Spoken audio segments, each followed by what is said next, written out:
Franciele Becker, bem-vindo ao Roteirices. Vamos conversar bastante aqui sobre impactos de guerras e tragédias em crianças, em adolescentes. Mas antes eu vou pedir para você se apresentar. Vou falar só um pouquinho, que você é uma historiadora especializada em experiências de crianças e jovens em contextos de guerra e autoritarismo. Fez um doutorado aí há pouco tempo na França, mas vou deixar você dar mais detalhes sobre a sua trajetória. Bom, Carlos Alberto, quero em primeiro lugar te agradecer pelo convite. Fazia um tempinho que a gente queria gravar e agora, enfim, a gente conseguiu. É um prazer estar aqui, é um prazer conversar contigo sobre isso. É um tema que eu pesquisei no doutorado, mas que, de certa forma, foi se construindo desde a minha graduação. Na minha trajetória acadêmica, se eu for falar, eu não vou fazer isso, mas se a gente colocar numa timeline, assim, numa linha, você vai ver que ela realmente faz sentido, né? Existiu uma evolução ali entre desde que eu estudei na graduação até o doutorado, em que eu fui construindo esses objetos de pesquisa. Eu sou historiadora de formação, eu fiz a graduação aqui em Caxias do Sul, na Universidade de Caxias do Sul, onde eu estou agora.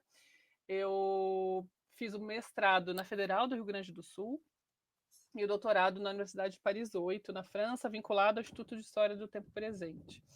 E ao longo dessa minha trajetória, eu sempre trabalhei muito com a questão da infância e da juventude vulneráveis em contextos sensíveis. Então, desde o mestrado, desde a iniciação científica da graduação, para ser mais justa, eu trabalho com esse tipo de população mais vulnerável, menores de idade, em conflito com a lei, órfãos, e aí, no caso das guerras, que se tornam também refugiados e tudo mais, e fui construindo essa reflexão em torno desses sujeitos. E é engraçado porque na própria história, né, no estudo da história, eles só se tornam sujeitos históricos muito recentemente.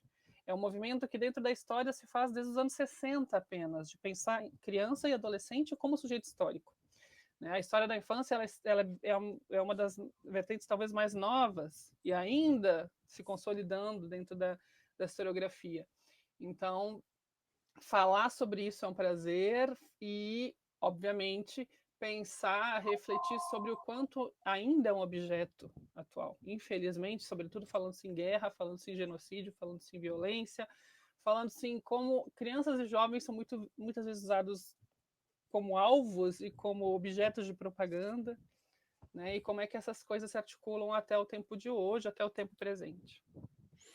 Muito bem, então queria que você falasse um pouquinho, você me passou alguns textos que você escreveu aí sobre a tua pesquisa, e eu Uhum. queria que você falasse um pouco, na sua perspectiva, quais são os principais objetivos pedagógicos de trabalhar a Segunda Guerra Mundial, o Isso. Holocausto, na educação básica, a partir dessas escritas, digamos, íntimas, né, juvenis, e qual é, você falou que é um estudo recente, né? Qual é o peso que se dá, Uhum. que você num dos textos menciona que geralmente os adultos é que contam a história, né? Como se a criança não tivesse uma legitimidade de relatar o seu trauma. Qual é o peso do depoimento de uma criança? Não sei se é possível comparar em relação a um adulto. Hoje Sim. vocês trabalham de uma forma, tem que dar um peso diferente, ou precisa de mais checagem, ou ele é um documento válido, não um documento oral como qualquer outro? É, a, Voltando à questão da história, da historiografia, ali nos anos 60 existem várias modificações epistemológicas, teóricas e metodológicas dentro do campo das ciências sociais, não só da história, das ciências humanas como um todo. Aquele meio que maio de 68, né, esse chacoalhão nas próprias ciências humanas também reflete na história e começa o que a gente chama de nova história. Então ali surge, na França, tem uma dessas vertentes mais importantes, a história da infância, e dos menores de idade de uma forma geral, sendo entendidos como um objeto à parte, para quem são criados discursos diferentes do que em relação aos adultos, para quem certas instituições são criadas para controlá-lo, seja as escolas, né, se estuda essa história da educação, se estuda a história dos orfanatos, mas nesse momento ainda está muito ligada a esses discursos, a força do discurso adulto sobre o mundo da criança. Então a criança tem pouca ação dentro dessa história que começa a se criar nos anos 60. Ela é um objeto que é estudado, mas não tem muita fala, não tem muito lugar de fala. dentro das fontes históricas. Quando o tempo vai passando e as pesquisas vão se especializando, nos anos 90 a gente começa a ter algumas outras formas de escrever a história das infâncias, começa a se falar inclusive no plural, das infâncias, das adolescências, das crianças, porque elas são múltiplas, assim como as realidades dos países são múltiplas. Então, especificamente na história da infância em guerra, surge, a partir dos anos 90, a perspectiva infantil. E para a gente falar da perspectiva infanto-juvenil, dos menores de 18 anos, a gente precisa se colocar na altura deles. É como se nós adultos nos abaixássemos e olhássemos as crianças nos olhos, assim.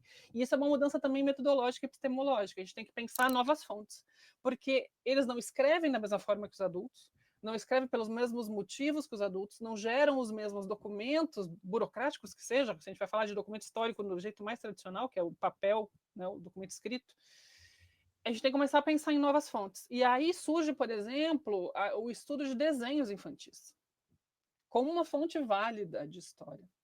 E é interessante falar dos desenhos infantis, porque em 2007, no julgamento da Corte Penal Internacional, foram utilizados como fontes, como prova, para o genocídio cometido em Darfur.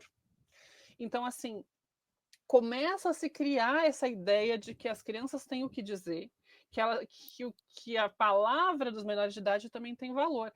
E assim, vamos colocar assim, tem mais valor do que um adulto. Tanto quanto as crianças, elas compreendem o mundo e não entendem tudo o que está acontecendo, os adultos também compreendem o mundo de uma forma muito limitada, se a gente for pensar. Vamos pensar em tudo o que aconteceu no Brasil recentemente, como os adultos se comportaram diante de evidências, diante das questões históricas. Então, quer dizer, a criança vai ter uma forma de compreender o mundo que muitas vezes vai estar errada em relação ao que está acontecendo, a gente vai ter que bater com outros documentos para escrever aquela história, obviamente, mas acontece o mesmo com os adultos. Então, o que a gente defende é que a história da infância ela é legítima tanto quanto a história dos adultos. Ela é só escrita sob outra perspectiva, sob outros pontos de vista, e a partir de fontes diferentes. Fontes que os adultos não necessariamente produzem mais, ou não produzem da mesma forma. Crianças que não escrevem ainda podem ser também sujeitos da história, porque desenham antes de escrever, muitas vezes.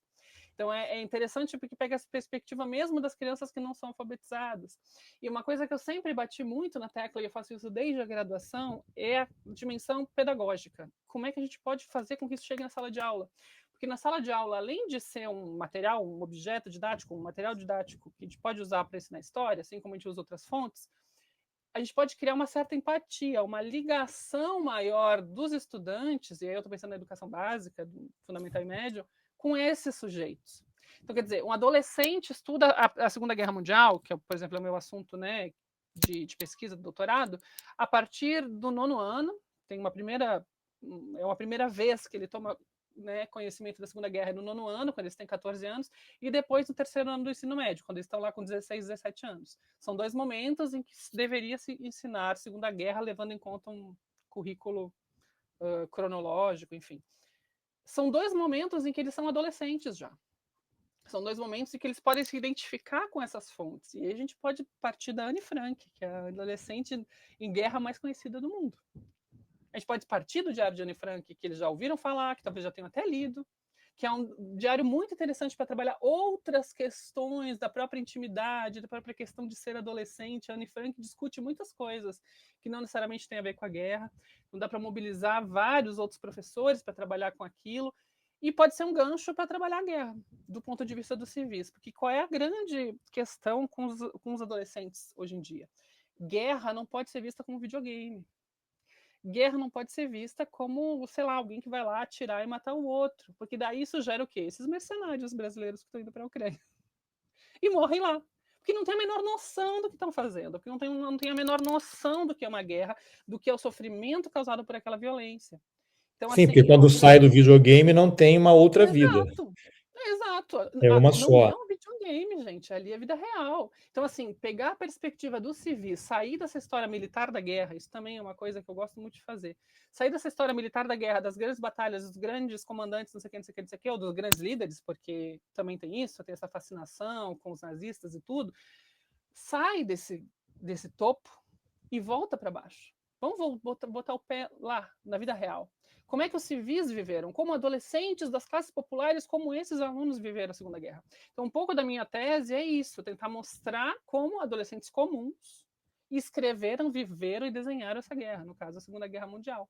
Sempre também pensando em como usar isso como fonte histórica. Aí tem um livro que eu não te passei porque eu não tenho ele digitalizado, eu não tenho a versão eletrônica, então não tinha como te passar. Mas é esse livro aqui que foi publicado há pouco, Ensinando Teaching História. History. Ensinando história, questões socialmente vivas, a tradução para o português, porque isso aqui é um conceito. E eu discuto aqui uma coleção de documentos que está online, eu posso te passar depois o link, você pode colocar aí para o pessoal acessar, de documentos da minha tese, de redações e desenhos, e uma carta, desses adolescentes da época da Segunda Guerra, que daqui a pouco a gente pode falar mais, como é que eu cheguei nessas fontes e tudo mais. E eles contam a guerra do dia a dia, a guerra do cotidiano, a guerra daquela que você passa fome, a guerra do medo dos aviões, a guerra do pai que é prisioneiro de guerra que não sabe se vai voltar, a guerra que separa famílias, a guerra que destrói casas. Então, assim, tirar a guerra desse lugar militar do videogame, né, dessa idealização da violência, porque acaba nisso muitas vezes, e trazer para o mundo real. Trazer para o mundo real de uma família. E aí eu fico me perguntando, né? A gente está gravando em 8 de janeiro, hoje é um dia bem importante, inclusive, né?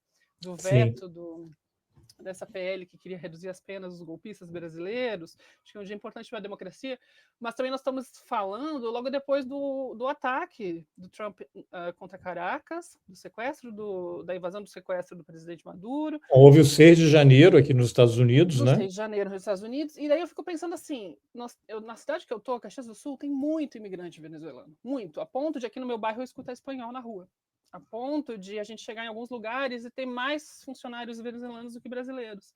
Como é que essas pessoas viveram? Como é que essas crianças foram para a escola? Deixaram família para trás? Como elas estão vivendo essa mudança? Porque por mais que a ditadura, do Maduro e todos esses problemas, de que forma essa notícia que pode trazer ainda mais violência foi sentida por essas famílias? Então, quer dizer, Eu quero só trazer acrescentar no seu raciocínio, que a gente pode falar mais depois, que ontem houve o assassinato de uma mulher aqui nos Estados Unidos, onde eu estou morando, por um agente do ICE, que é a Polícia de Imigração, que está numa escalada autocrática impressionante no país. E eles não têm poder de polícia, mas estão atuando como milícias, e já há vários militares e policiais americanos vindo a público dizer que foram e ou estão sendo treinados em Israel, vão para Israel. Lá eles aprendem as técnicas que o exército israelense aplica na faixa de Gaza e ali na Cisjordânia, território ocupado, voltam para cá e estão aplicando contra a população civil dos Estados Unidos essas táticas. E o ICE, que em tese é para buscar imigrantes ilegais, criminosos, mas hoje já não tem barreira, não tem limite entre um e outro, e a pessoa que foi assassinada ontem era uma americana. Então, tem um número loira, crescente de branca. pessoas morrendo, assassinados, baleados por esses agentes do ICE. E aí eu estava vendo essa mãe, ela tinha acabado de deixar a filha de 6 anos na escola, voltou para casa, eu não sei os detalhes ali, por que o carro dela estava parado no meio da rua e tinha os agentes passando. Ela deixou 3 filhos, e você tem pais que vão trabalhar, deixam o filho na escola, vão trabalhar, e as crianças, quando saem da escola, os pais foram presos e estão sendo deportados, ficam meses presos aqui, aguardando algum procedimento, e não veem mais os filhos. Então, essas crianças também é um trauma, não é uma guerra, mas é um trauma que ele é, digamos assim, geracional. Se não for, você me corrija. Não, com certeza. E assim, ó, até tem um dos materiais que eu te mandei, que foi um dos primeiros que eu publiquei em português no início da tese, num caderno de história do Núcleo de Memória da Universidade de Pelotas, em que eu discuto, assim, a gente pode extravasar essas questões de guerra para muitas coisas. Uma delas, violência urbana brasileira. Né, aqueles desenhos que as crianças das favelas fizeram e mandaram para o juiz lá no Rio de Janeiro, falando sobre o dia a dia de violência, o cotidiano de ter medo de ir para a escola, de não saber se o pai volta para casa, porque pode ser pego no meio de uma operação. E você mencionou que no Tribunal Penal Internacional foram usados como prova de crimes em Darfur. E Darfur, por exemplo, os desenhos dessas crianças de Darfur.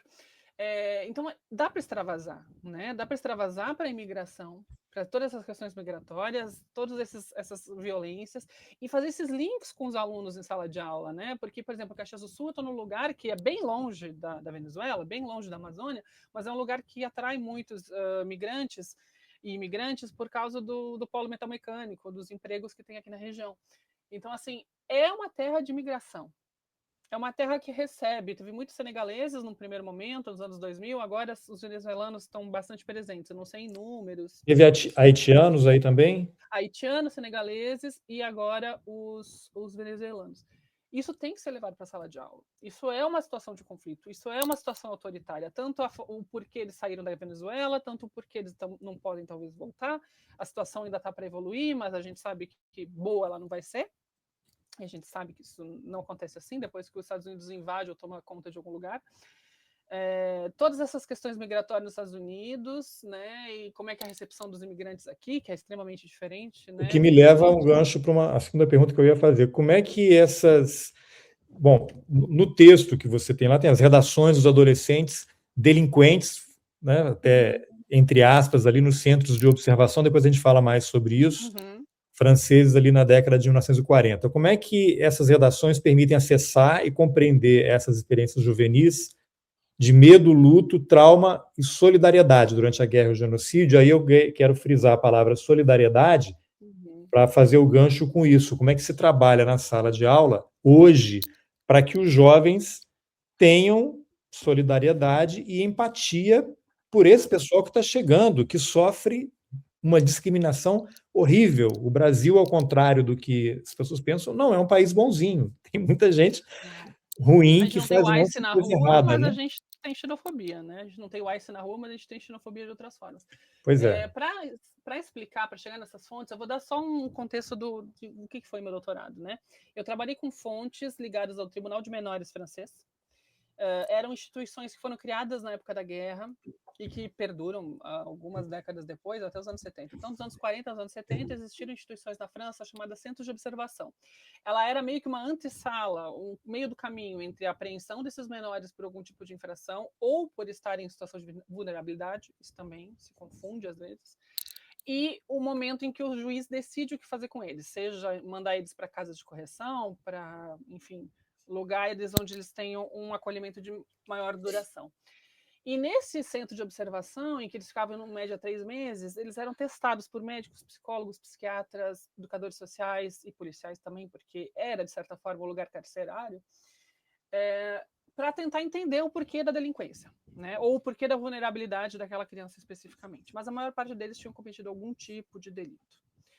Seja desde um furto, um roubo, poucos crimes mais graves. Na maior parte são furtos e roubos mesmo. Tentar entender o porquê da delinquência. E para tentar entender, eles aplicavam testes de redação, testes de desenho. E aí a guerra começa a aparecer, porque as questões que são pedidas nesses testes são extremamente pessoais. Eles perguntam qual é o fato mais feliz e mais triste da sua vida, qual foi a coisa que você mais lembra da sua infância, qual foi o maior medo que você já teve. Então aí, essas crianças, esses adolescentes, né, vamos falar corretamente, são adolescentes maiores de 13 anos, entre 13 e 18 anos, alguns até 20 anos, dependendo da progressão da pena. A maioridade realmente civil na França é 21, né, e a penal é 18, então alguns eram um pouquinho maiores que 18 anos.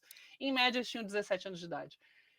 Como eles viveram a guerra. Eles falam muito sobre a guerra, eles falam muito dos próprios sentimentos. E é extremamente interessante ver. Eu, no fim, selecionei 690 casos, né, que vão de 1941 até 1958. Então, o pós-guerra, o imediato pós-guerra, eu consigo ver também. E consegui selecionar 750 produções individuais. Então, entre redações e desenhos. Vão ser 340 e poucas redações e 110 desenhos e também alguns exercícios de história, em que eles escrevem a cronologia da guerra. E aí, como é que a gente enxerga o medo? Eles desenham, eles falam, né? Sobretudo o medo das bombas. Então, quando fala-se medo, é sobretudo os bombardeios. E aí a gente tem que pensar que a situação do bombardeio, ela pode acontecer contra qualquer pessoa, não importa a classe social. Óbvio que se você bombardeia a casa de uma pessoa pobre, ela vai passar muito mais dificuldades do que uma pessoa com mais condições. Mas ela é uma experiência de guerra que não vê fronteiras econômicas. Né?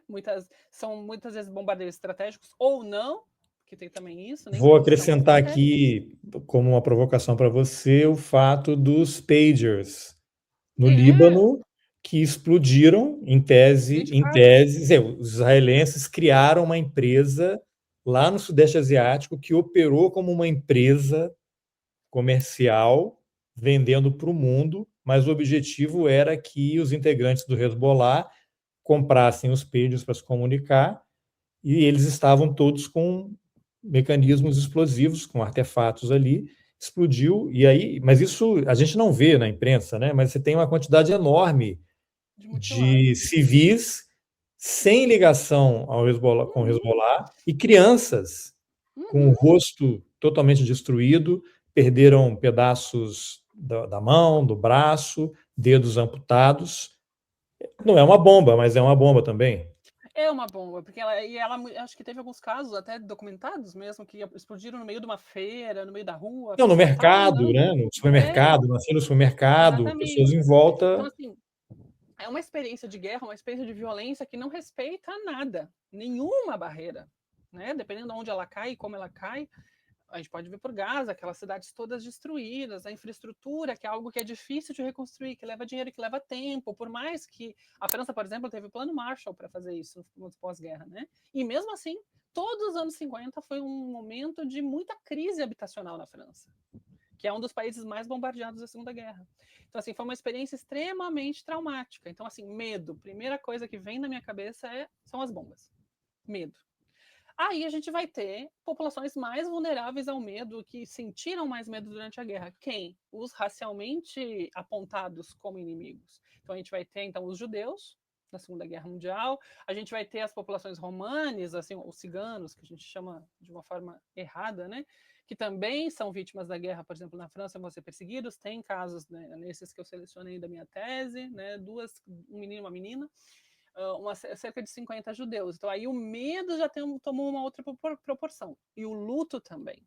Isso é interessante, a não ser que as famílias tivessem realmente sido atingidas por bombas e que tivesse dizimado uma família inteira pelas bombas, é completamente diferente a experiência do luto durante a Segunda Guerra Mundial. Se a gente compara uma criança, um jovem, de uma família comum, racialmente, sei lá, francesa, né, que não era judia, que não tinha origens étnicas que estavam sendo perseguidas, o luto tem outro peso. Eu lembro de um menino da minha tese judeu que tem cerca de 15 familiares diretos assassinados. E ele sobreviveu. E aí ele convive com a culpa de ter sobrevivido. Ele é um menino muito difícil, muito rebelde nos anos 50, esse já é um dossiê dos anos 50. Mas se você vai ver o tamanho do luto na família dele, é um negócio monstruoso, comparando com qualquer outro caso que eu trabalhei na tese.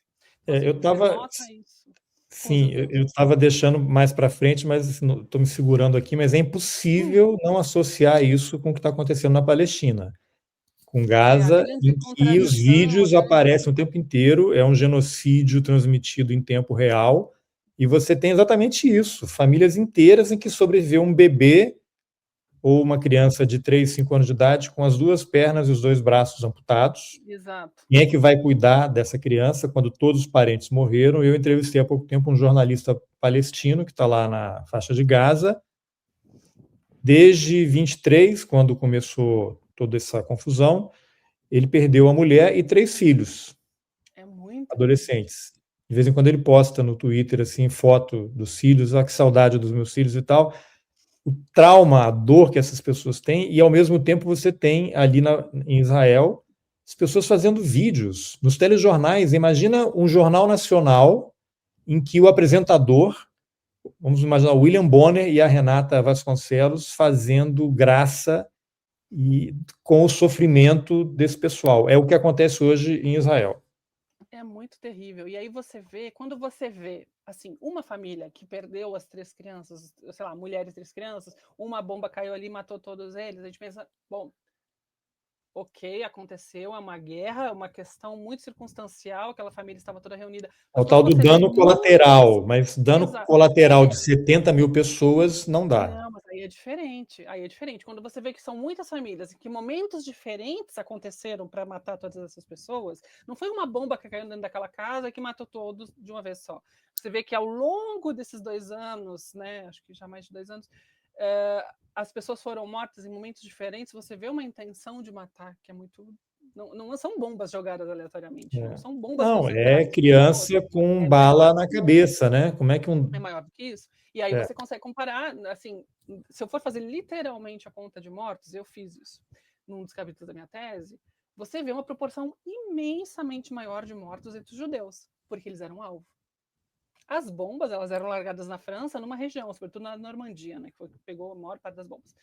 Mas ela não vai te dar esse tamanho do luto, esse tamanho de assassinatos, né? Essa A proporção de dimensão. assassinatos, essa dimensão. Não, é diferente. E aí você vê a intenção, se a gente precisasse de mais um indício, né? Mais um indício de que isso é um genocídio. Eu peguei os dados, até assim, a gente está trabalhando com dados muito preliminares ainda, né?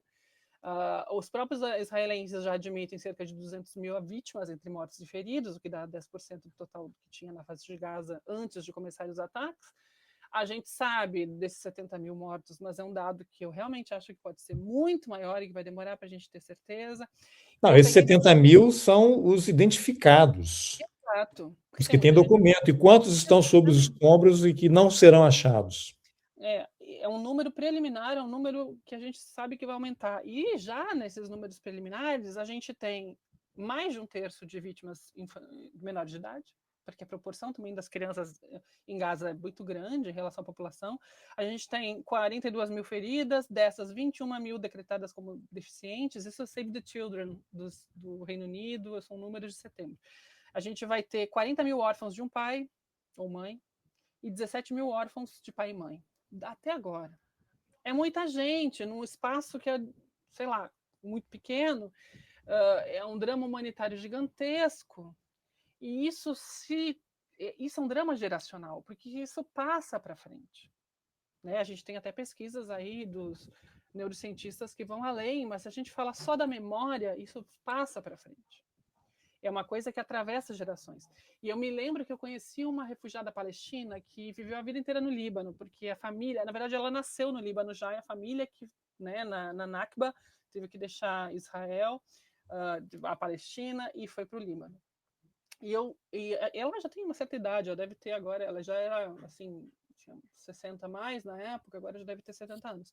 E ela tinha muito essa coisa muito forte da família ter perdido as terras, sendo que ela nem viveu na Palestina, mas é uma questão geracional que passa. Essa raiva, essa injustiça, esse trauma, seja deficiência, seja orfandade. E uma coisa que foi muito chocante para mim, trabalhando nas minhas fontes, é ver o quanto isso era ignorado ainda nos anos 50. A gente vai ter as vítimas da guerra infantis, né, as crianças vítimas da guerra sendo realmente reconhecidas enquanto tal. Estou falando da Segunda Guerra Mundial. Então, imaginem judeus que foram crianças na guerra. Então, no fim dos anos, nos anos 90, eles já são idosos. Só nos anos 90. Que a gente cria a noção de que a criança também se traumatiza. Que a gente consolida a noção de que as crianças também se traumatizam. Com os adultos também não foi tão rápido. Os adultos a gente vai ali nos anos 60, 70 para começar a pensar naquela síndrome de sobrevivente, né, para as vítimas que sobreviveram aos campos de concentração. Não é rápido essas coisas para acontecerem. Esses sofrimentos, eles foram levados para frente durante muitas décadas, sem serem tratados, sem serem contados muitas vezes.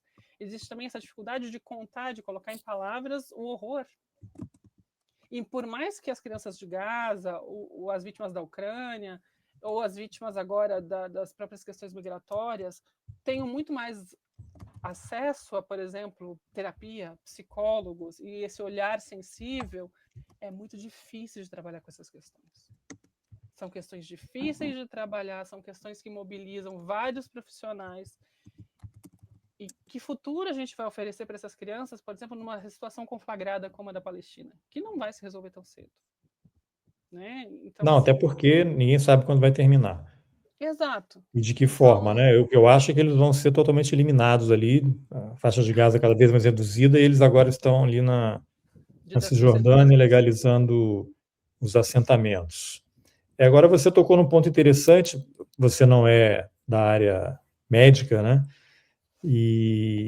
Mas em relação a esse trauma, Você já parou para pensar? É algo que te preocupa? Como é que uma sociedade, quer dizer, Israel foi criado ali em 47, né, 48, no, na sequência do Holocausto, traumas incalculáveis, um absurdo que aconteceu, e aí você tem, desde algumas décadas, um Estado israelense que, de alguma forma, reproduz o que o povo judeu sofreu nos guetos na Europa. E se você acompanha as redes, tanto de veículos de comunicação, comerciais, alguns sites e redes sociais dos israelenses, você eu fico sem palavras para ver assim o ódio que eles têm contra os árabes, contra os palestinos. Você tem vídeos celebrando a falta de água, a falta de comida. Outro dia teve aí num telejornal lá o apresentador, um dos apresentadores, dizendo que podem me acusar de crime de guerra, eu não ligo, mas eu não consigo dormir à noite se eu não assistir imagem de casas de palestinos sendo destruídas. Eu quero que joguem mais bombas e que morram mais gente. E os outros rindo em rede nacional de televisão.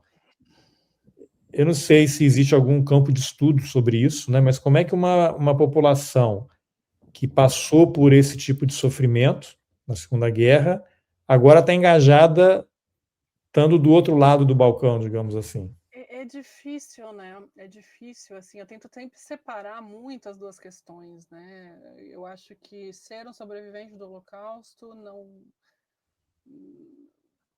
não é um selo para alguma coisa, né? E Selo essas de pessoas qualidade, né? assim, são coisas diferentes. Eu respeito muito essa questão, porque eu trabalho diretamente com elas, conheço muito sobreviventes. Já trabalhei, inclusive, aqui no Brasil com sobreviventes que foram até a escola em que eu trabalhava e contaram a história. Então, eu respeito muito esse trabalho de memória e defendo muito essa questão do ensino. Eu não chamo de holocausto, eu não gosto do termo, eu uso o Shoah, que acho que é um termo mais adequado, é um termo que vem do hebraico mesmo. Mas que não Desse significa ensino. holocausto. Não, é que holocausto é uma palavra ruim, sabe? Holocausto é uma palavra que foi meio que Hollywood que impôs o uso corrente. E se você for traduzir para o pé da letra, vem do grego, quer dizer sacrifício pelo fogo. Então parece que a vítima não é uma vítima. E Shoah, do próprio hebraico, é um termo dos anos 50, 60, que na França acabou sendo o termo que é mais usado, isso também me influenciou a conhecer, e que quer dizer uma grande tragédia, né? Um grande mal. Tem Uma é um Nakba, termo. Talvez um termo que a, até a fosse parecido. catástrofe. É uma catástrofe. Então, assim, eu prefiro usar esse termo, assim como uso Nakba para 48, que é um termo que as próprias vítimas forjam, né? E não é um termo que, sei lá, foi uma série de TV, um filme que acabou fazendo com que isso fosse mais corrente. E o significado é muito ruim, eu acho ele até meio maléfico, malvado, assim, eu acho ele ruim, eu acho quase um escárnio, eu não gosto mesmo. E eu respeito muito essa questão da memória, eu dou aula sobre isso e continuo dando aula sobre isso e tento não misturar porque é complicado. Eu acho que você coloca os sobreviventes num lugar difícil, as coisas evoluem, as opiniões políticas evoluem, entendeu? Infelizmente é o que está acontecendo hoje. Muitos conseguem romper e têm noção de tudo isso e gritam por isso. A memória dos que morreram está sendo jogada no lixo. Muitos não conseguem romper. Então acho que é uma questão extremamente delicada. Mas eu concordo com essa contradição. É muito triste ver isso acontecer com um Estado que foi criado na esteira desse sofrimento. Podia ter sido diferente se tivesse sido diferente a discussão da própria criação, a implantação e tudo o que aconteceu ali no pós-guerra. Mas nada justifica o colonialismo depois. Nada justifica as mil expansões desse espaço, sobretudo pela violência, e muito menos o que acontece de 2023 para cá. Mas, e assim, e o Hamas? Sim, odiamos o Hamas. A gente achamos todos achamos que é péssimo e que não é a saída para a própria Gaza pela violência. Mas, enfim, gente, são questões extremamente delicadas. Eu acho que esse trauma, eu não entro muito na questão médica psicológica, né? Justamente por não ser dessa área, eu sou Claro. historiador. Quando eu trabalho com trauma, isso eu deixei explícito na minha tese. Quando ele aparece nas fontes tratado dessa forma. Então, quando as próprias fontes falam, existe uma questão psicológica ali. Então, isso para mim é um trauma. Ou algo que é extremamente explícito, né? A gente tem crianças, jovens que têm pesadelos e acordam gritando, lembrando do que viveram na guerra. Elas estão com algum tipo de trauma. A gente não precisa ser médico para entender que tem alguma coisa ali. Então, eu trabalho mais esse trauma tentando ver como é que ele era tratado naquela época. E me surpreendeu que ele é ignorado. Ignorado. Um dos artigos que eu te mandei, que eu publiquei há pouco tempo na Tempo e Argumento, eu tinha publicado já em francês, com outros casos de discussão, e agora em português. Eles ignoram completamente a questão da guerra. Né? Uma menina que é internada por causa das questões psicológicas que os bombardeios causam é chamada de histérica por ser mulher. Um judeu sobrevivente que perdeu quase a família inteira é chamado de rebelde porque não respeita os adultos. Então tudo vira uma questão de adolescentes difíceis. E a história? Cadê a história? Então acho que isso é uma questão de... Hoje em dia isso é uma discussão que obviamente já evoluiu muito. Hoje em dia existe todo um aparato psicológico. A primeira coisa que acontece numa tragédia, seja ela política ou não, por exemplo, a Boate Kiss, agora aconteceu lá na Suíça, né? Infelizmente, um caso muito parecido de uma boate que pegou fogo por causa da negligência, daqueles negocinhos pirotécnicos que eles acenderam lá dentro. A primeira coisa que acontece é a criação de uma célula psicológica. Vão chamar psicólogos para fazer um atendimento inicial para essas pessoas. Então, a gente já tem noção de que é necessário falar sobre aquilo, tratar psicologicamente essas questões. Na Segunda Guerra, isso demorou muito. Mas eu acho que é um esforço internacional enorme em relação a Gaza, pela proporção do quanto isso vai ser necessário, no momento em que as organizações internacionais que podem fazer isso estão sendo cada vez mais descredibilizadas. Não, estão sendo expulsas da Palestina não só e de Israel. expulsas, sim. E se consegue entrar, tem um budget, um orçamento cada vez menor. Né? A própria UNRWA, a Agência da ONU para os Refugiados, está cada vez mais à míngua. Né? Então, assim, a gente está num momento no mundo que, por mais que o conflito árabe-israelense ele seja já de quase 100 anos, desde a Nakba, né? Eu nem preciso dizer que antes também algumas coisas aconteceram, ele já tem 80 anos, a gente está num momento muito difícil, muito mais difícil que há 10 anos. Um momento em que a gente tem esses streamings em tempo real da violência, do escárnio, da falta de respeito, que beira a psicopatia, como essa pessoa, né, que você diz que fala em rede nacional, que precisa da violência para, como se fosse uma canção de ninar. O extremo, não sou psicóloga, nem psiquiatra, mas alguma psicopatia tem que existir para conseguir explicar uma coisa, mas ao mesmo tempo a gente sabe que essa violência está sendo normalizada, que ela não é uma doença, que ela é o status quo, que ela é o discurso oficial. Então, quer dizer, a gente está entrando num momento difícil, mas que ao mesmo tempo, e eu vou puxar lá para a solidariedade, vou também puxar para o outro lado, que a gente acabou não falando antes, essas redes que nos mostram essa normalização da violência, elas nos mostram também a resistência. Isso é muito interessante, porque quando eu terminei minha tese, tinha acabado de acontecer o 10 de outubro. Não, já tinha entregado a tese, eu acho. Não me lembro. Não, tinha acontecido a Ucrânia. Então, na minha tese, eu cito a Ucrânia, né?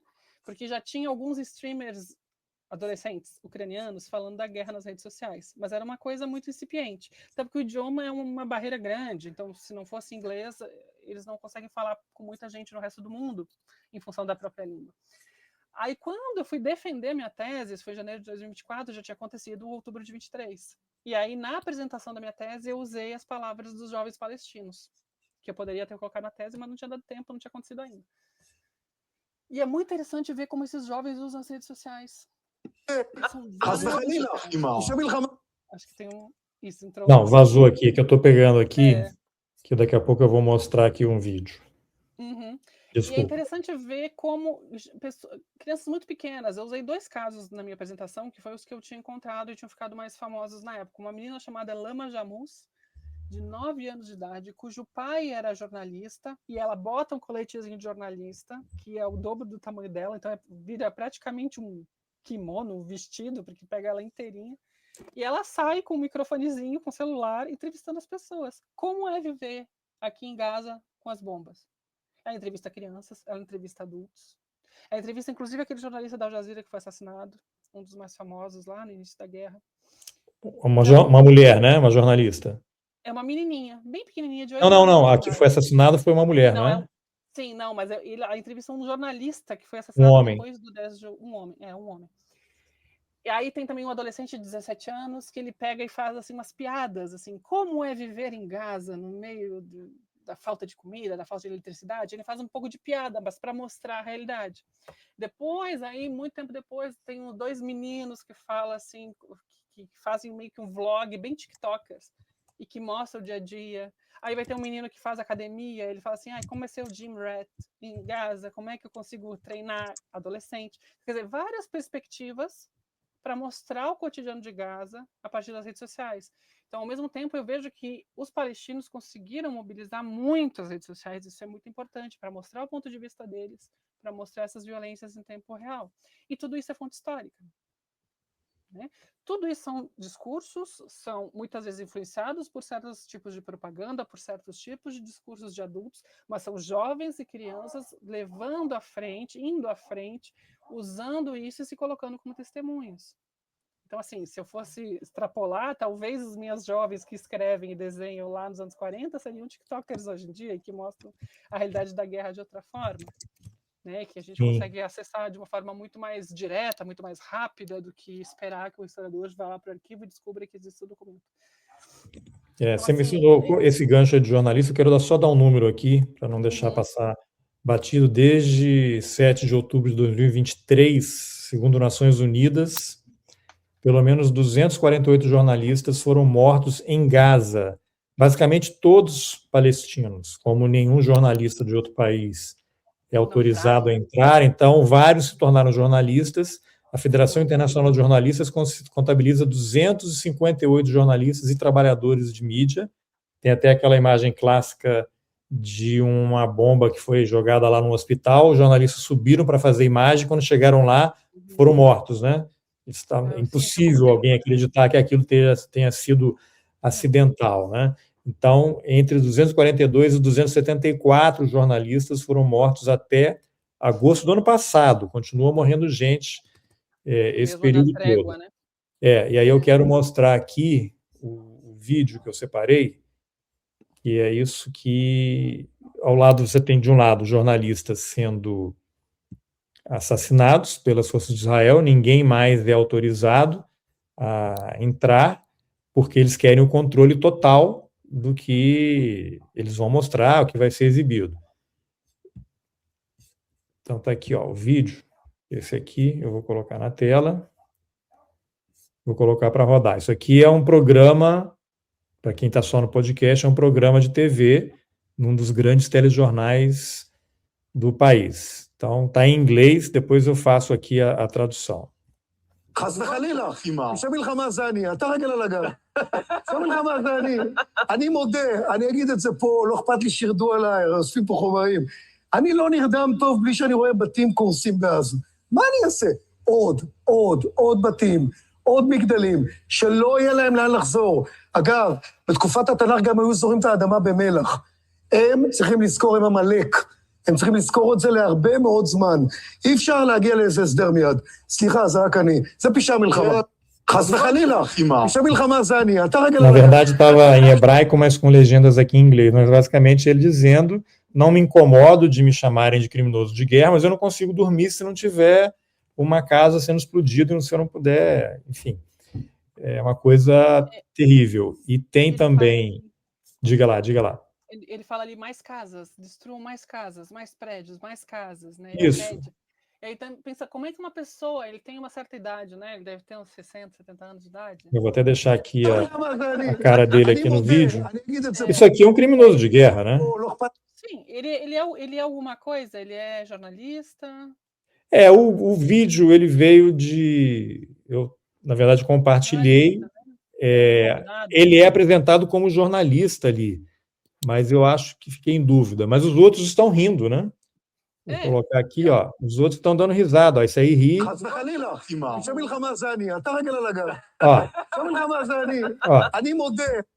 Estão todos rindo. Assim, como é que se forja isso? Como é que a gente chega nisso? E daí eu me lembrei, eu não tenho o nome aqui, mas depois eu posso procurar. Tem uma obra de uma historiadora que trabalha com os livros didáticos de Israel. Ela faz uma análise de como os livros didáticos tratam o conflito há bastante tempo. Assim, ela faz uma cronologia de como esses livros didáticos foram moldados para justificar o conflito, para desumanizar os palestinos, porque isso é uma construção. É uma Sim, construção que a gente vê historicamente. eu tenho isso aqui, ó. Quer ver? Peraí. Eu estava até pesquisando aqui antes, que eu ia exatamente mostrar. Acho que ainda está na tela aqui, não.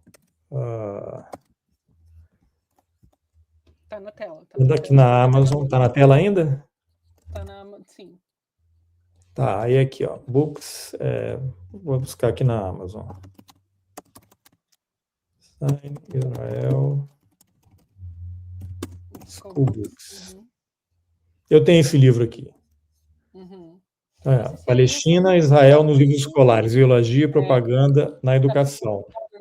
É dela. Isso aqui mostra como é que os israelenses eles são educados desde que entram na escola. E ela é os mapas não tem Palestina nos mapas, né? Os árabes são sempre os criminosos, os bandidos e tal. Enquanto a gente fala aqui, eu vou procurar. Eu acho que é uma mulher e eu acho que ela é palestina, ela é israelense, não é? Eu acho que é. Vou até pesquisar aqui, Nurid. E é interessante porque aí eu entro num outro ponto. Como o mundo infantil é mobilizado para isso? Porque isso são livros escolares de ensino fundamental e médio, o equivalente disso lá. Então, desde a escola, as crianças vão ser submetidas a esse discurso, que é um discurso de guerra, que é um discurso de combate, que é um discurso de desumanização. Mesmo que não nomeie eles como combatentes, né, como dignos de serem combatentes ou qualquer coisa assim, é um discurso de guerra. Então, assim, é uma coisa que vem desde a Primeira Guerra Mundial. A criança se torna depositária desses discursos. Ela é israelense. Discurso. Ela é israelense. Filóloga e professora, nascida em 49, e ela é uma conhecida ativista pela paz e trabalha a questão do racismo nas escolas israelenses. Exatamente. E é crítica do papel da educação israelense para moldar a identidade territorial. Exato, e isso, falando da guerra em si, é uma história de pouco mais de 100 anos. Na Primeira Guerra Mundial é quando a gente consegue ver pela primeira vez esse tipo de discurso ideológico, de propaganda de guerra na educação. Então, a gente vai ver os livros didáticos na Europa, sobretudo, que é o grande palco da Primeira Guerra, né? Nesses vários países, a gente vai ver esse tipo de discurso de desumanização do inimigo. Então, na França, se desumanizava os alemães. Na Alemanha, se desumanizava os franceses e os ingleses, né? Desses dois lados da guerra. Isso vai ser muito forte, e aí já numa polarização fascistas-antifascistas, na Guerra Civil Espanhola. Porque a Guerra Civil Espanhola ela vai ter os bombardeios, muito mais massivos do que antes, né?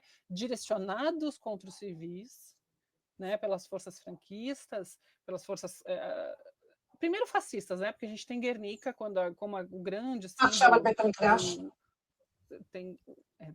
E no início da guerra a gente tem a própria questão do bombardeio de Guernica, mas isso vai continuar, que tem participação nazista direta, mas isso vai continuar, e as crianças vão ser evacuadas do país. 30.000 crianças, por exemplo... Desculpa. Um vídeo sobre isso. E 30.000 crianças, por exemplo, vão ser mandadas para a França e para outros países. Então, as crianças viram um butim de guerra, né? Viram um objeto a ser disputado pelos dois lados, porque o governo republicano, as forças de esquerda vão tentar afastar essas crianças do país para elas não sofrerem com as bombas, os franquistas vão dizer que isso é um sequestro e vão tentar fazer com que as crianças voltem. A Segunda Guerra Mundial exacerba isso para muito, muito mais países, porque a gente vai ter, né, os bombardeios e as perseguições contra as crianças em muitos lugares. Então é interessante ver, né, como essa coisa de mobilizar o mundo infantil a favor de um lado da guerra ainda é extremamente atual, e esse trabalho dessa israelense é bem interessante para ver essa questão das crianças hoje em dia, né? Ou assim, como é que a gente chega nesse adulto daquele vídeo? Né? Então, isso aqui talvez ajude, talvez aquele vídeo, aquele adulto, talvez seja um desses aqui. Você já viu esse vídeo que está aqui na tela? Eu acho que eu já vi, mas faz tempo. Isso aqui, para quem está só no podcast, é uma escola, eu acho que é uma escola mais religiosa, tem as crianças, e aí tem lá os judeus ortodoxos que entram na sala de aula e começam a fazer perguntas para as crianças. Vou deixar rolar o vídeo, está em hebraico, com legenda em inglês, depois a gente faz a tradução aqui e comenta. עכשיו על בית המקדש? יש שם עכשיו על בית המקדש? אז מה יקרה במסגד? יישבר? אם מכם פגש בשנה האחרונה ילד ערבי? איפה פגשת ילד ערבי? ליד הכותל. דיברת איתו? לא. ומה קורה כשאתם רואים ילד ערבי? מה אתם מרגישים? דם? מה קורה כשאתם פוגשים ילד חילוני? למה אתה מרחם עליו כשנראה לך? מה הוא מפסיד? כשאתם חושבים על ירושלים בעוד 10 שנים. כולם חברים?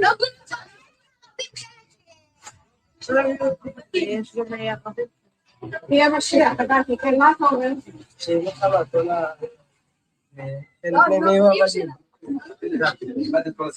יש שם עכשיו על בית המקדש. Bom, basicamente aparentemente são judeus ortodoxos, é uma escola, a imagem parece ser de uns 20 anos, né, uma coisa antiga, mas provavelmente essas crianças ou já são soldados ou já passaram pelo exército israelense, e basicamente a professora faz pergunta, quem é que já encontrou uma criança palestina, árabe, né, que eles são ruins, que eles vão nos servir, vão obedecer a gente, e o mosque lá, né, como é que chama? A mesquita, né, vai ser destruída e tal. Então, assim, eles estão passando por um processo de lavagem cerebral, e se você pega imagem também, tem vários vídeos dos tais colonos lá na Cisjordânia, e eles mandam os filhos adolescentes para aterrorizar os palestinos que moram. Então, destroem as plantações, destroem as oliveiras, levam ovelhas e cabras para pastar,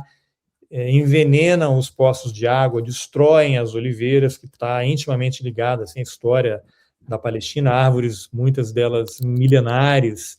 Então, eu acho que o que está acontecendo hoje, a gente tem aqui como rastrear, né? Eu não sei, isso aqui, acho que olhando assim, como é que se encaixa no teu trabalho, aí na tua pesquisa, queria te ouvir sobre esses momentos, porque a tua pesquisa é Segunda Guerra, mas ela se aplica em várias dimensões, em várias situações, em vários lugares, e o terror, o pânico e a violência, ela é como se mudasse de endereço, né? Mas a maldade, ela permeia todo esse processo. Pois é, eu me lembrei agora desse vídeo, daquele filme No Other Land, que acho que ganhou o Oscar. Ganhou o Oscar de filme estrangeiro, e os diretores depois estão sendo perseguidos, são espancados. É um israelense e um palestino, e o palestino chegou a ser sequestrado por um tempo e depois liberado, né, meio que para mostrar quem é que está no poder, né, quem é que está no controle. É muito triste. Eu lembro de uma cena desse filme No Other Land, que eles destroem a escola, que já era uma escola assim bem temporária, feita de qualquer jeito, porque eles sabem que aquelas construções não são perenes, não conseguem, né? E eles destroem a escola vazia, assim, não tem nem criança lá dentro, não é um dia de aula, eles vão lá e destroem, por destruir, né? Por destruir a escola. Então, assim, é muito violento. Na minha tese, eu vou dizer assim, que as crianças francesas é muito... Você me permite o alto jabá? Que eu acho que claro, encaixar isso. Imagina. Tá para sair um livro que eu vou publicar pela Contexto. Agora, eu acho Excelente. que a venda vai começar logo. Deve começar. Então já é uma entrevista aqui de pré-lançamento. Quase. A pré-venda deve começar logo. Eu acho que a venda mesmo deve demorar 1 mês e meio, sei lá, talvez seja para março. Não sei muito bem, porque agora também é um momento em que as coisas andam um pouquinho mais devagar, né? Agora em janeiro. Assim, até para fazer esse tipo de lançamento. Mas é um livro sobre a história da França na Segunda Guerra. É um livro sobre toda essa ocupação, né? Antes da ocupação nazista e pós-ocupação. Então, as crianças francesas em si, elas não tiveram tanto essa influência, por exemplo, da parte dos nazistas. Os nazistas não influenciaram diretamente o currículo escolar francês. Eles não impuseram a nazificação do currículo. O que a gente vai ter lá vai ser toda essa questão da ditadura do Philippe Pétain colocada nos livros didáticos e todo um falseamento da própria história francesa para falar muito mais bem do antigo regime do que da revolução. né? É um regime totalmente antirrevolucionário. Então, acho que deu um erro aqui, não sei se está tudo certo, só vi um erro de gravação. Não, eu estou te vendo, não está gravando, não? Está tudo certo? Não sei, deve estar. Deu um negocinho aqui, mas já passou. Acho que foi. Agora eu fiquei preocupado aqui. Não, mas está tudo certo. Então, na França, isso não é tão presente. Agora, isso foi uma realidade nas escolas alemãs, né? Então, a gente vai ter toda uma geração de 33 a 45, são 12 anos. Então, a gente vai ter mais de uma geração de crianças totalmente nazificadas, que na escola eram ensinadas que os alemães deveriam conquistar o que deveriam conquistar, que eles eram superiores moralmente e racialmente aos outros e que existiam povos inferiores. E isso vai servir de combustível para as próprias tropas. Uma das coisas, um dos erros franceses que leva à derrota de 1940 e ocupação é subestimar esse caráter ideológico das tropas, a nazificação das tropas. Eles não estão ali só por patriotismo, ou porque é uma obrigação, ou porque eles foram conscritos. Eles estão ali porque eles veem um bem maior naquela vitória. E é muito parecido com o que acontece com as tropas israelenses. Elas enxergam um bem maior de anexar aquela região, de anexar a Cisjordânia. Isso também transborda para o cidadão comum, que se torna um pouco soldado, até porque é uma sociedade bastante militarizada, né, com o ensino, o período militar obrigatório, né, e são vários anos em que eles passam em treinamento. Então, isso é profundo na sociedade israelense, vem há bastante tempo. Então, é um elemento que não dá para deixar de levar em conta. Na minha tese, o mais parecido foi justamente do lado dos nazistas, né, que nazificaram as escolas, os próprios centros de treinamento, a ponto de militarizar toda a juventude hitlerista, que tem já um caráter militarista desde o início, mas ao ponto de enviar crianças de 14 anos para lutar contra o Exército Vermelho em Berlim, no extremo desespero. Você vai ter meninas jovens como 14 anos. Você vai ter muitos adolescentes jogados na Normandia no dia D para ir contra os aliados, né, que desembarcam. Então, assim, e isso nas minhas fontes, eu trabalho com fontes francesas, então alguns alemães chegaram em mim, porque eles vêm da Alemanha e eles fingem não ser alemães. Eles tentam fugir da realidade da guerra e da própria pecha de nazista e vão para a França fingindo não serem nazistas. Então, eu tenho alguns casos de meninos alemães que chegam na França com essa bagagem e tentam se passar por crianças... e fingem que são suíços, por exemplo, porque o idioma é parecido, eles achavam que uma parte da Suíça fala alemão, então eles achavam que os franceses não iam notar. E eles arrumam formas de tentar se passar por outras pessoas, né? Na minha tese eu tive algum contato nesse sentido. Mas você vê, como é que os jovens não são sujeitos históricos? Se a gente tem tanto empenho, até tem tanto empenho em... a criminalização, por exemplo, né? Porque você fala de crianças criminosas, delinquentes, né? Que tem até um caso num dos textos que você me mandou, que um rapaz tinha sido preso porque recebeu, né, receptor de uma bicicleta roubada, aí foi preso na Alemanha, quando acabou a guerra ele voltou e o processo dele continuava, e ele foi preso de novo. É muito interessante, é um caso de um menino deportado, né? Ele é um criminoso comum na França, de uma coisa boba, tipo uma receptação de bicicleta.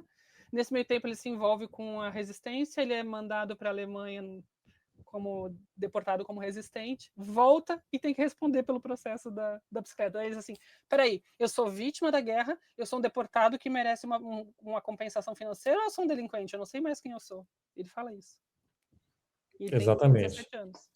E aí eu entro na pergunta aqui que você também menciona, assim, como é que esses jovens, né, crianças, adolescentes, não sei o critério aí, criança vai até 18 anos, não sei como é que você trabalha criança até 17, 18 anos. Os nazistas já tinham um outro entendimento. Se a gente for pegar a classificação atual, é até 12 a criança, de 12 a 18 a gente chama de adolescente, mas também uma categoria mais, sei lá, sociológica do que biológica. Então, assim, menores de 18 anos é um termo até mais neutro, mas eu preferia usar adolescente na minha tese, porque eles justamente não são menores de 12, eles têm de 13 a 18 para 21, em média 17. Então, eles realmente são adolescentes. Se eu chamar de criança, acho que eu vou estar infantilizando demais. Sim. É uma outra vivência, já tem uma outra Sim, cabeça, porque isso também é interessante, porque se tem 14, 15 anos, o discurso, principalmente agora lá em Israel, é assim, não, esse cara, é bandido. ele já é um militante, ele é do Hamas, ele é um terrorista.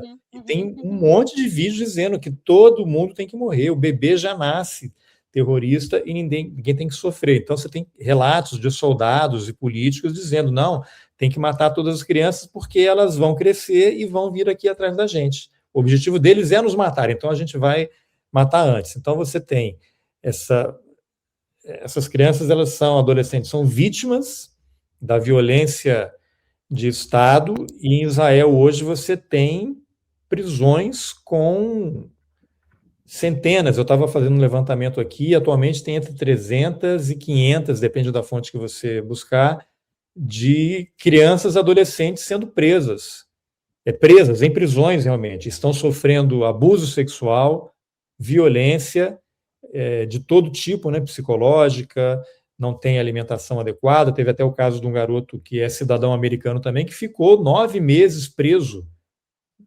foi solto tem um mês e pouco.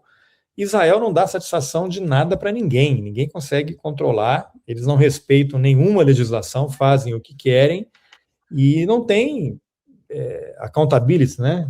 Como diria lá, não tem responsabilização por nada. Então, como é que paralelos dá para estabelecer entre essa patologização, digamos assim, né, essa racialização de jovens, e aí, na sua tese, você menciona muitos ciganos ali, né? Mas você tem a criminalização, e os ciganos talvez hoje sejam, os ciganos judeus hoje são os árabes palestinos, né? Que eles são perseguidos e são mortos porque são árabes, porque são palestinos e porque são considerados terroristas. Então, há esse discurso de que, para legitimizar a prisão, a violência, então, se você jogou uma pedra num tanque, você estava tentando matar um soldado israelense que está lá só para garantir o direito de existência dos israelenses. E você é preso e fica lá sem previsão, sem acusação formal, sem um processo instruído, e às vezes a família nem sabe onde a pessoa está. Ela é levada de um lugar para outro e ninguém tem acesso e ninguém dá satisfação de nada. E você tem, por outro lado, esse vídeo que a gente acabou de assistir aí, de crianças que são ensinadas desde que nasceram, então elas ficam até os 18 anos passando por uma lavagem cerebral. Não existe Palestina, a gente tem que nos proteger, e aí eu mostro outro livro que eu estou lendo aqui, que é muito interessante. Vou botar o outro vídeo aqui, que eu estou com o blur aqui. Selling Israel, Zionism, Propaganda and the Use of Hasbara, How Lies Have Been Made to Resemble Truth.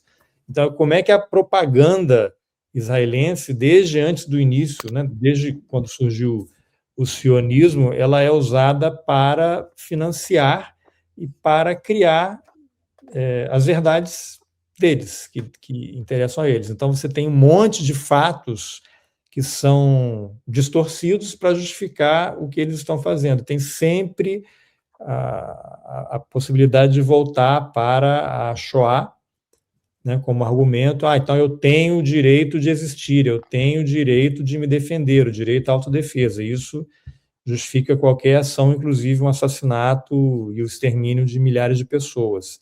Então a criança passa até os 18 anos na escola, passando por essa lavagem cerebral, e depois ela entra no exército obrigatoriamente 3 anos, em que ela vai aplicar, ela foi radicalizada ao longo dos anos, aí ela vai para o campo de batalha.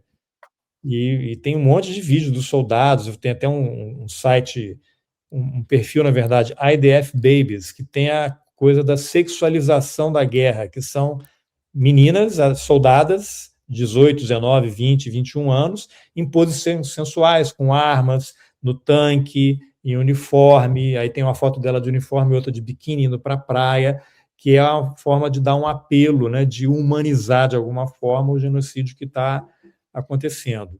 Então, Isso me fez pensar várias coisas. Primeiro, eu não sei qual é a idade da minoridade penal em Israel, né? E Eu acho que até não que tem. idade pode se prender. Para Mas eles eu não pode sei. ter, porque eles fazem qualquer coisa e não É, acontece nada. mas acho que é uma pergunta que também não cabe, porque Não, não faz tem diferença. vídeos de crianças de 5 anos sendo algemadas e levadas por 5, 6 soldados porque eles disseram que jogaram uma pedra. E isso é parecido também com as intifadas, né? Teve toda essa questão também um tempo atrás. E dos Estados Unidos é um pouco assim, né? Um dos países com as idades menores, né? Mais que crianças mesmo são presas, como os Estados Unidos. Isso me fez pensar nisso, mas ao mesmo tempo não faz nem muito sentido perguntar, porque mesmo que exista uma idade, deve existir na lei, para os palestinos ela deixa de existir. É como se estivessem fora dessa lei, né? Não, na Amparados verdade, a pela única lei é eles são todos criminosos e Exato. terroristas. Mas aí tem outra questão que eu trabalhei muito na minha tese, que serve para a gente pensar dos dois lados. Por mais que esses jovens que cheguem nas IDFs, que façam o serviço militar, que atuaram em Gaza ou atuam na Cisjordânia como forças militares ou policiais, eles tenham crescido dentro dessa lógica de ideologia, de discursos de desumanização, eles escolhem fazer aquilo. A gente também não pode dizer, não, mas são todos fantoches da propaganda, eles fazem isso porque eles foram ensinados assim. A gente tem também que pensar que eles querem estar naquele lugar e que eles querem praticar aqueles atos. Não, Sejam tem um cara atos da de televisão que eu mostrei agora há pouco aí. assim, é uma escolha. E isso eu falo muito porque eu tenho um capítulo inteiro na minha tese para os adocombatentes, que eu acho que eu gosto mais do que criança-soldado. Criança-soldado é um termo que usaram muito para os africanos, para as crianças da África, e que meio que invisibiliza a própria agência da criança, a própria escolha dos adolescentes, que na maior parte das vezes são adolescentes, não são crianças. Então, eu gosto muito de um termo de uma historiadora francesa, que até teve na minha banca de defesa, que é a Manon Pignot, que ela fala em adocombatentes. Esses adolescentes combatentes que escolhem ser combatentes. Não é o caso de jovens que foram, sei lá, sequestrados, obrigados a entrar nos seus armados. Não para parte do tempo, não. Eles escolhem estar ou escolhem se juntar a milícias, escolhem se juntar a grupos armados. Isso também existe para os palestinos. Por que muitos adolescentes chegam ao Hamas? Muitos jovens chegam? Porque existe todo esse background que faz com que eles tenham raiva, que eles queiram reagir, mas existe uma escolha consciente deles de estarem lá. Sim, está sendo bombardeado todo dia. Todo dia tem uma pessoa que ele conhece morrendo. Exato. E isso é uma avalanche, isso vai cada vez mais existir dos dois lados, né? Não tem como a gente resolver essa questão. E aí eu me lembrei desse livro aqui que Françoise e Alfred Bronner, acho que eu vou ter que tirar essa luz aqui para aparecer melhor. Aqui, Eu Desenhei a Guerra. Esse é um casal, um é pedagogo, outro é da área da medicina. Eles percorreram o mundo inteiro atrás de desenhos de crianças na guerra. E eles foram os responsáveis por fazer com que o desenho de criança em guerra começasse a ser reconhecido como algo, como fonte, como testemunho. Eles são pessoas que levaram essa ideia adiante. E eu tenho aqui o que eles conseguiram no conflito árabe-israelense. Né? Tem uma parte, esse livro aqui compreende uns 20 conflitos, de todo o século XX. E tem o conflito árabe-israelense. Então a gente tem aqui alguns desenhos. Esse daqui é de 73. Em que eles analisam do ponto de vista da medicina, da psicopedagogia, mas eles fazem, de certa forma, um trabalho de historiador. Aqui tem uma explicação, como se fosse uma folha, e tem alguns outros desenhos. Isso aqui é uma intifada, uma criança de 6 anos, que representa a intifada. Olha só. Né? Já que você abriu aí a... Peraí, estou tentando fazer uma coisa aqui e não está dando certo. Peraí. Botar numa tela só? Não, quero exibir aqui uma coisa, mas o computador está me sabotando aqui.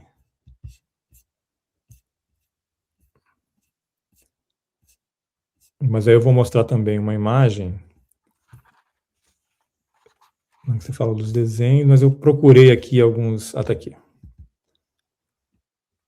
Aí eu vou colocar de novo aqui a tela. Esse livro aqui, é um livro em francês, e eu acho que ele existe em inglês, mas não tenho certeza. Ele vai da Segunda Guerra dos Boeres, lá no século XIX. Lá na África do Sul. 1900, lá na África do Sul, até a Primeira Guerra da Chechênia e do Kosovo. Então pega muita coisa. Esse desenho... Então, isso aqui são lá da Palestina.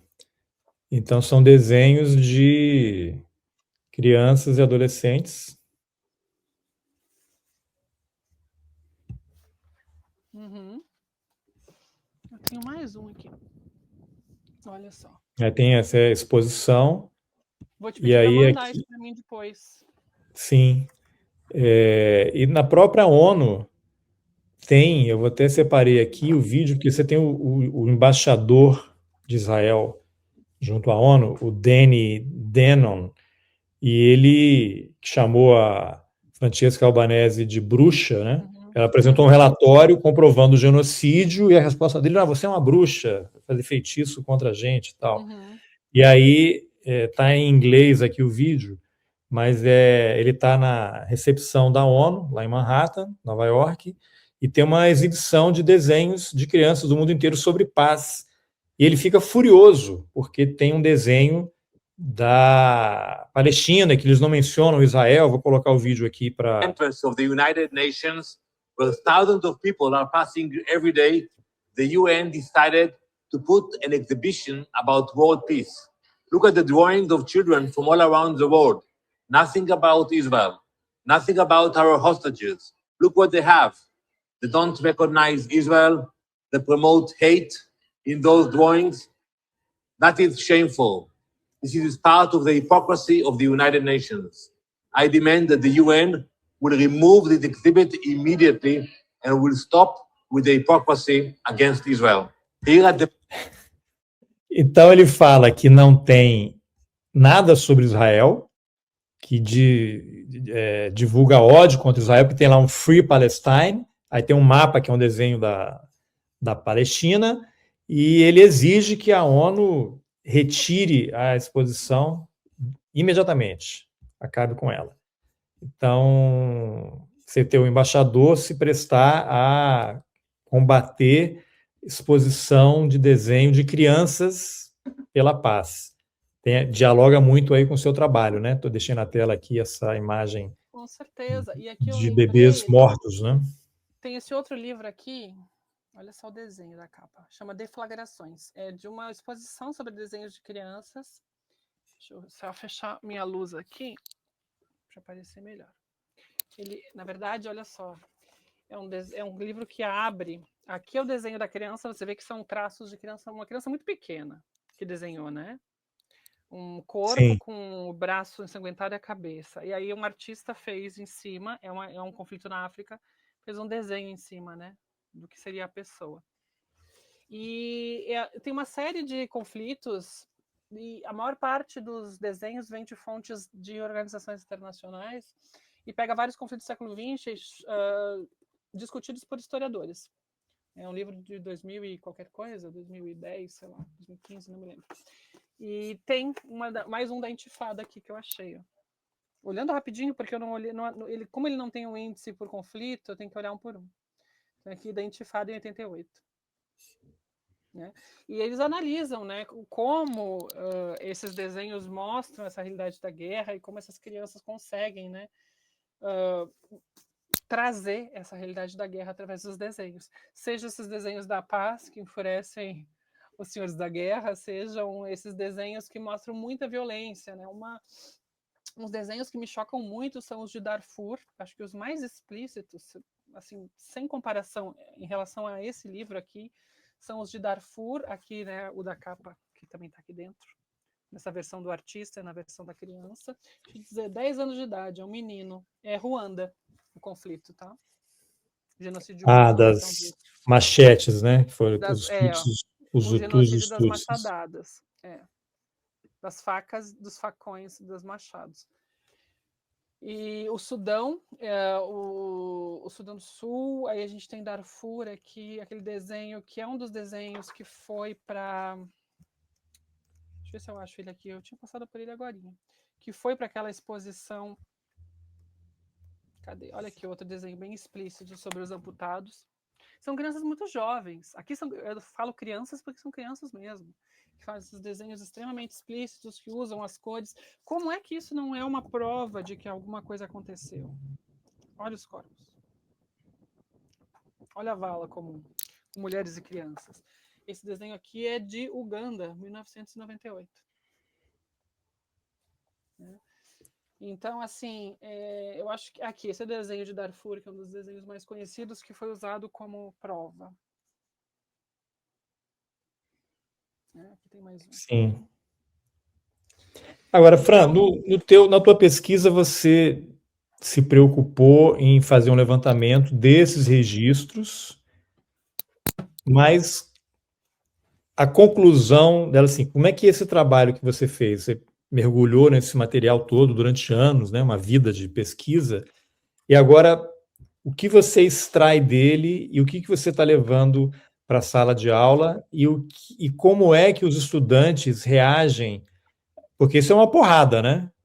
Você apresentar isso daí para uma comunidade que está aí no interior do Rio Grande do Sul, uma famílias, imagino, estruturadas, que não têm uma situação de guerra, estão acompanhando, quando muito, pela TV, e aí, de repente, você leva isso, mas aí na comunidade você já mencionou que tem venezuelanos, haitianos, então existe uma interação com gente que sofreu esses conflitos de alguma forma. A gente está muito longe da Palestina, né? Na verdade, eu não estou em sala de aula agora. Eu não estou em sala de aula, não estou dando aula na educação básica nesse momento. Eu dei aula no superior no ano passado. Dei um curso que foi aberto até foi online. Vai ter uma segunda edição, um curso sobre história da infância na Segunda Guerra. E eu pego todas essas questões, eu extrapolo a Segunda Guerra, vou bem mais longe. Mas eu quero te ouvir então. Eu cometi um erro aqui, mas para o curso superior, como é que foi a reação? Como é que foi a reação? Aí tá, os professores, eu trabalhei com muitos que estavam curiosos pelo tema, que fizeram curso como curso de extensão, e também que eram professores e que estavam interessados em levar isso para a sala de aula. E eles me disseram que usaram isso na sala de aula e que isso realmente mobiliza. Esses jovens se enxergam nesses materiais e ficam chocados. Nossa, são gente como a gente, são crianças jovens, desenharam tudo isso e viveram tudo isso. Eu acho que, de uma forma geral, é muito sensível, né? Você trabalha com questões extremamente violentas, num mundo que hoje em dia é extremamente violento, em que você tem acesso à violência muito fácil. Então, você não pode cair na armadilha de fazer de forma leviana. Não é a violência pela violência. Não vou mostrar um braço amputado pelo gore, sabe? Por essa fascinação, não é para isso. É dar contexto para essas fontes, é colocar elas dentro de uma cronologia, é mostrar por que esses desenhos aconteceram, em que momento foram criados. E aí eu não estou falando nem da Segunda Guerra, estou pegando o panorama grande.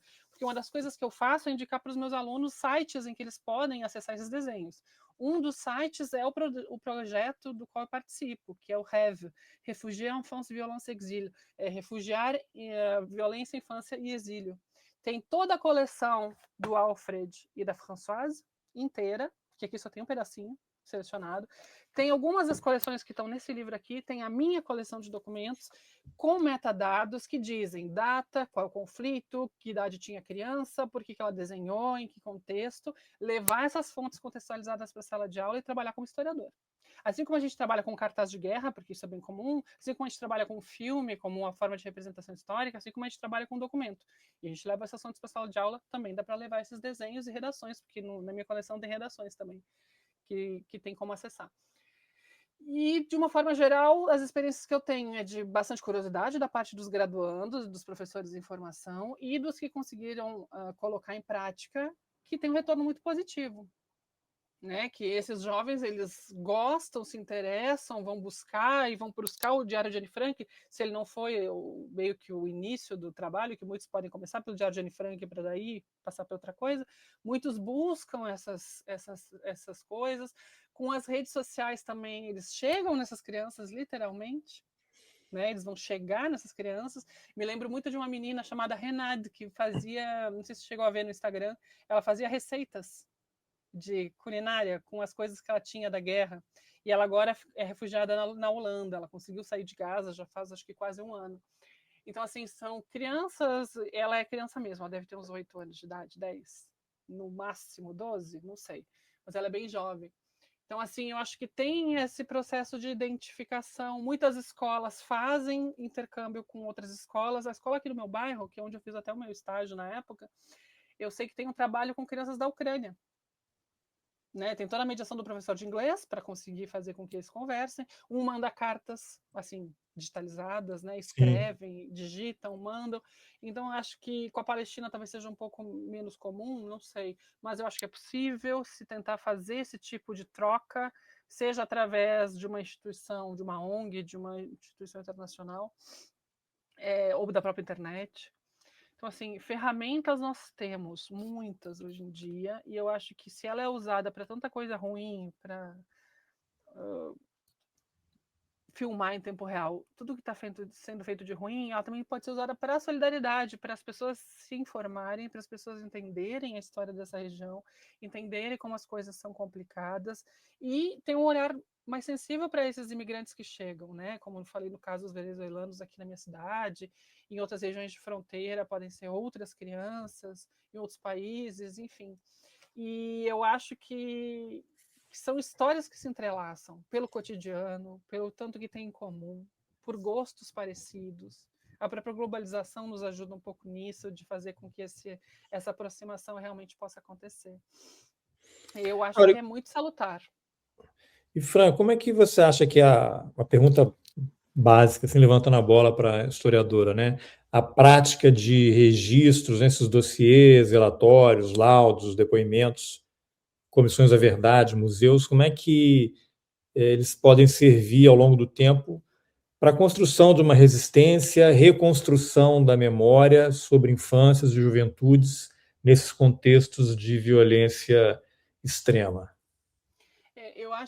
Eu me lembrei agora que existe no Chile um museu muito específico que pega essa questão das crianças chilenas durante a ditadura. O Chile tem um trabalho de memória bem interessante. O Brasil ainda tem que avançar um pouco. Existe um livro da Comissão da Verdade, acho que de São Paulo, que fala sobre as crianças, né, as filhas dos militantes. Infância roubada. Eu acho que é a Comissão de São Paulo que fez. Eu fiz a Assembleia Legislativa, eu fiz até uma entrevista com a Tatiana Merlino, que é uma colega jornalista que trabalhou na coleta dos depoimentos. Exato. Então, assim, a gente tem que começar a criar outros. Eu até pensei, isso foi feito em alguma medida. Por exemplo, a gente teve aqui no Rio Grande do Sul a enchente, que foi um evento extremamente traumático para muitas crianças. Pegou a minha escola, a última escola que eu trabalhei na região metropolitana de Porto Alegre, não existia mais. Ela foi totalmente tomada pela água. Assim, sabe o negocinho do basquete lá em cima? Só ficou a cesta para fora, de tanta água que tinha. Então, assim, todo aquele bairro foi destruído. Eu não sei como é que está a reconstrução, eu não cheguei para lá depois disso, mas tem uma série de memórias dessa chuva, porque foram 3 enchentes seguidas, né? A pior foi a terceira. Teve entre setembro, novembro de 2023 até maio de 2024, foram 3 enchentes. Então tem toda uma população dos vales do Rio Grande do Sul que sofreu 2 ou 3 vezes com a chuva. Né? E aí na região metropolitana, principalmente com a terceira. Então são vários eventos que a gente pode, como professores, tentar privilegiar essa palavra infantil, infanto-juvenil, esses medos, criar essa memória que podem levar a ações tanto na questão climática, né, para a gente avançar nessas políticas, mas ações de resistência. Aí eu me lembrei como a gente pensa em tudo isso, a gente tenta salvar acervos, e aí eu acho que foi essa semana que uma universidade da Cisjordânia foi atacada, agora há pouco, deve fazer 2, 3 dias, em que eles saíram atirando pelo campus, literalmente, que é um lugar que abriga muito dos documentos de 48, do que se tem, do que se salvou de 48. Né? Então, eu acho que as ferramentas digitais podem nos ajudar muito nisso, na conservação desses acervos, na multiplicação desses acervos. Esse projeto que eu trabalho tem essa pegada, a gente fala refugiar em infância, violência e exílio, quer dizer, é muito mais do que guerra. Né? A gente tem coleções de migrantes, por exemplo, que atravessam o Canal da Mancha, né? Fazem parte de uma das coleções do projeto. Então, assim, é bem além. Não é só guerra, literalmente guerra, do que a gente entende como guerra, ou genocídio, ou ditadura. Sim, o teu recorte, inclusive, foi até 58. O meu recorte é a Segunda Guerra Mundial. Eu vou até 58 porque eu pego os que foram crianças durante a guerra contando a guerra enquanto adolescentes, né? Por isso que eu fui até 58. Então, é isso que eu queria te perguntar. Que criança é essa que entra numa guerra? Como é que ela sai? Que pessoa é essa que sai? E é a criança que vai, é a pessoa que vai sair quando um dia essa coisa na Palestina acabar, espero. Olha, na França, de uma forma geral, a população saiu mais magra, desnutrida. Então a gente vai ter uma série de doenças que retornam, que não eram o cotidiano mais da França, como um país que já era desenvolvido nos anos 40, que retornam, então, saem da guerra literalmente mais magras, mais doentes.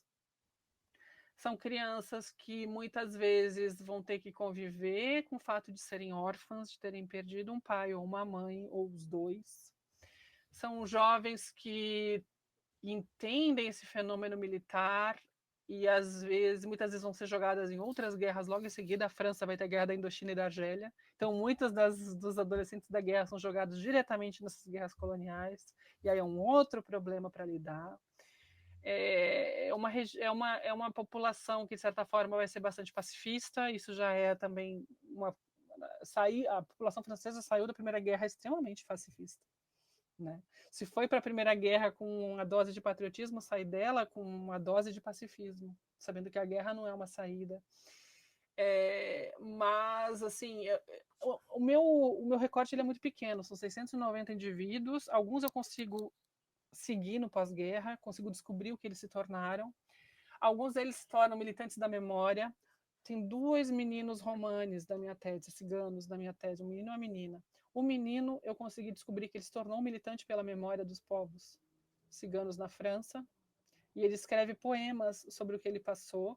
Ele é um menino que estava visitando a mãe, ele tinha, acho que, 14 anos na época, menos até. Os pais são separados, o pai mora em Paris com a madrasta, e a mãe mora em Lille, que é bem no norte, lá perto da Bélgica, com 3 irmãos. Ele vai visitar, no dia que ele está visitando, a polícia francesa bate, entra na casa, leva todo mundo, menos ele que estava no banheiro. Ele sobrevive porque ele estava no banheiro, literalmente. Não sabia da questão do banheiro, na minha fonte eu sabia que ele era o único sobrevivente, que ele estava lá, mas não sabia por que ele tinha sobrevivido, e no livro de poema deles eu descubro por que ele sobreviveu, porque ele estava no banheiro. E aí também tem toda essa questão da síndrome de por que eu sobrevivi, eles foram levados. E os 4, então os 3 irmãos, eram 2 mais velhos, um mais novo, a mãe, são todos assassinados em Auschwitz. 3 deles em Auschwitz, no campo de ciganos de Auschwitz, e o irmão mais velho chega aí para um campo de trabalho e morre nesse campo de exterminação pelo trabalho. Então ele vira um combatente da memória no pós-guerra. Já, eu não sei se ele começa isso desde jovem, mas esse livro dele é de 2010, ele já tem lá seus 70, 80 anos. E ele é um militante da memória. Ele faz parte de associações de vítimas. Os ciganos, de uma forma geral, eles não foram reconhecidos como vítimas da guerra na França como os judeus. Existe uma disparidade imensa na memória entre esses 2 genocídios. Né? Na França não houve deportação, literalmente, de ciganos do território ocupado da França. Esse caso aí acontece no norte da França, mas era o território da Bélgica durante a guerra. Os nazistas tinham juntado com a Bélgica naquele momento. Então, assim, é interessante ver esse discurso, né? Como é que isso se torna, ao longo do tempo, muitas vezes uma militância. É claro que é uma minoria, mas é um dos desfechos possíveis. E eu acho que Gaza, por ser um conflito de longa duração, talvez o de mais longa duração que a gente enfrenta, é o de mais longa duração que a gente enfrenta, porque são 80 anos, sem uma resolução, pela extrema violência, pela situação de exílio, tem muitas gerações que não conseguem voltar para Gaza, há muitas gerações. Né? Eu acho que essa parte da resistência e da memória ela é ainda mais forte. Isso aconteceu muito com os judeus também, né? Essas associações de memória foram muito importantes para a própria história da Shoah se tornar uma história importante, né? A ponto de hoje em dia a gente falar mais da Shoah do que da Segunda Guerra. Né? Quando a gente fala de Segunda Guerra, às vezes é por causa do Holocausto, mais do que pela guerra em si. E óbvio que foi o pior genocídio, enfim, né? Toda essa questão dessa morte industrial planejada, obviamente. Mas, né, e não é por nada que Auschwitz está na capa desse livro também, que as cores nazistas são as cores usadas no título. Então, eu acho que o futuro dessas crianças, se acompanhadas devidamente, ele não é, mesmo acompanhadas devidamente não é fácil. O apoio psicológico tem que ser duradouro, tem que ser universal. E não tem como esse povo se reconstruir sem que esse conflito acabe, não tem como, né? Eu acho que, inclusive, para os próprios, eu chuto que para os próprios estudiosos do trauma, da psicologia, se torna um caso de escola, do tanto de consequências que isso deve trazer, da longa duração desse conflito, da forma como ele é violento, né?